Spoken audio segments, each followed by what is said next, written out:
एक उस्ताद आपल्या दालनामध्ये अशा अस्वस्थपणे फेऱ्या मारत होते.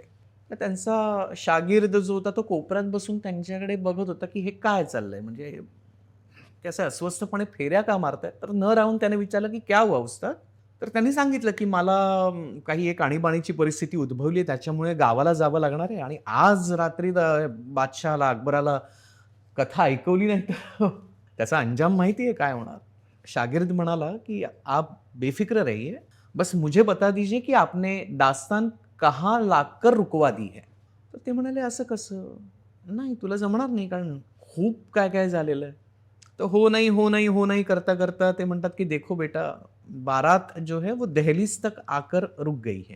मग हे पात्र, ते पात्र, ते पात्र अशी जुजबी माहिती घेऊन त्यानं आपल्या गुरुला पाठवून दिलं, की "तुम्ही जा, मी सांभाळतो." त्यानंतर पुढची 22 रात्री ती दास्तान त्यानं अकबराला ऐकवली आणि 23व्या दिवशी, 24व्या दिवशी त्याचे उस्ताद परतले. अत्यंत तेव्हा ते की "क्या, क्या, क्या हुआ, क्या हुआ?"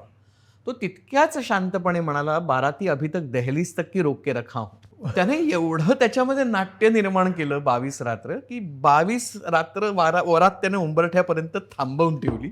आता तुम्ही आलात, आता पुढे न्या. आता पुढे नाही.